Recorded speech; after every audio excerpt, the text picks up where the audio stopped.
Tell me if you do this too, or if I'm just weird. The moment those red lights go out, I don't blink. My muscles are tense, my eyes are locked and focused on the moment. I'm not trying to sound intense, I just don't want to miss that split second when the red lights turn to green, when it's time to release the clutch and floor it. So here's my question for you.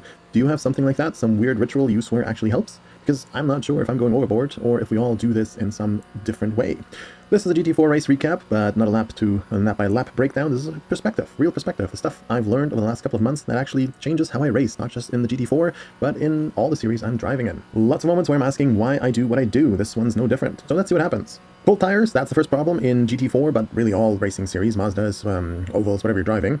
And everyone's tense, everyone's ready, but these cars have power, real power. One person gets too aggressive, they either gap everyone or lose it completely.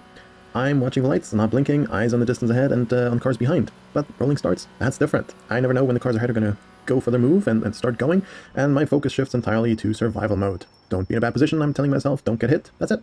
And that's what I realized. Being aggressive at the start doesn't matter. If you don't understand what comes after the start, then none of this aggression matters at all. Because turn 1 isn't about winning, it's about not losing. It's not crashes that eliminate people as well, often. It's people fighting the car itself. Cold tires, high horsepower, trying to be a hero in lap 1 and turn 1 when the cars won't cooperate.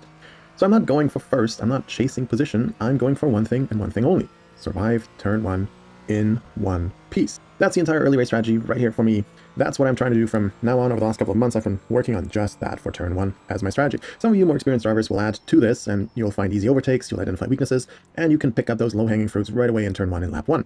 I'm not there yet, at least not in the GT4 anyways. Sometimes in the Mazdas. In this car, I've been grinding for half a year, I love it, I'm still mastering the power in turn 1 and lap 1, everything else will come after. This approach applies to everything I do now, every series I race in now.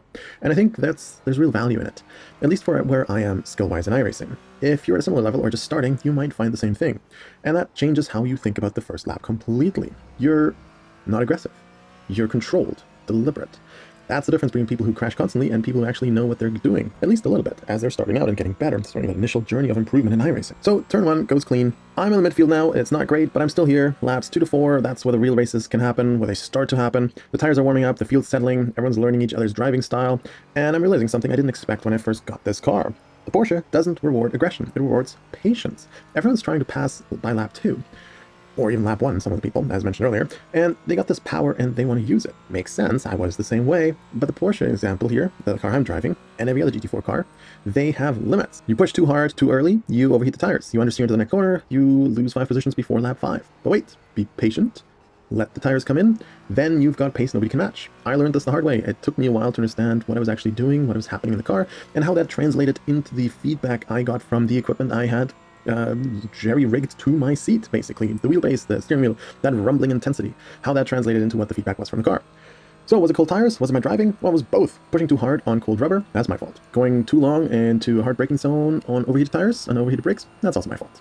Eventually I backed off. I started watching, I started to notice some patterns in other drivers, and the number of times that someone passed me in, say, lap 3, being aggressive, only for me to then pass them 1 or 2 laps later, those kept increasing. Not because I was faster, but because I was starting to understand the race better and the feedback that the software was giving through my equipment. And that's the moment when you level up. You realize something so obvious in hindsight, and suddenly everything clicks. At least some things click. There are more things that don't click yet, and those will click eventually. But this is one thing to level up to the next step. More steps to come, for sure. And once those click, I'll be delighted.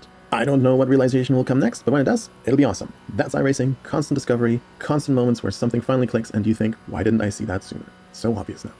Regardless, I am doing the same thing now. I'm comfortably in the points, someone's right there battling with me. I'm not pushing, I'm watching, learning their lines, understanding where they're vulnerable, waiting for the moment to apply pressure, or watching a faster car pass and maybe that unsettles them. Carefully putting pressure on the car ahead while looking confident and consistent to the car behind. That's the goal. This is a fun race, there's a respectful back and forth, we're all matched fairly well, fairly evenly, and I'm really enjoying this. It's intense, I need to focus so I don't mess up, but I'm thinking, how many people miss these moments, these respectful, enjoyable, intense battles, because they're burning their tires early, trying to force things, and then crashing out too soon before they can actually enjoy the race. Here's what I've learned about the GT4s over the last couple of months. The fastest drivers aren't always the quickest in every single lap. They're the ones who understand the race, and understanding the race means knowing when to push, knowing when to wait, knowing what the car needs at each stage. So instead of pushing in turn 1 and in lap 1 in all the series I'm racing, here's what I choose to chase instead. In this race, I pushed. Not recklessly, but I pushed. The tires had more left, the car had more pace, not because I was able to go faster, but because the car was able to go faster on the track. I just hadn't figured out yet how to do that. But it was fun. I finally understood something about myself and about the driving here. So when I do overtake cars, it's not because I'm the better driver, but because I patiently waited and watched, and I patiently chose the times when to make a move around other cars. I didn't come in first, I didn't come in second. I made moves when they mattered, I made moves when they shouldn't have been made, but that's all part of the learning experience. Over time, gradually getting better, that's what it's all about. Progress is progress. Many of the passes aren't about raw speed. They're about reading the driver in front, knowing when to be conservative, knowing when to attack, taking the moment when it appears. And that's the real skill I'm working on right now. And that's what matters right now for my development in iRacing, figuring out when those moments are right and when I need to push. So back to the original question. Do you have that moment at the start? That interesting, weird thing that you do every race before you go all in? Drop a comment. Seriously, I want to know if it's just me or if we all have that ritual and intensity at the beginning of the race. And thanks for watching the race recap here and my actual perspective instead of just a lap-by-lap breakdown. This is what iRacing taught me, not just how to be fast, but how to think and how to stay on track. And I'm really looking forward to learning what iRacing teaches me next.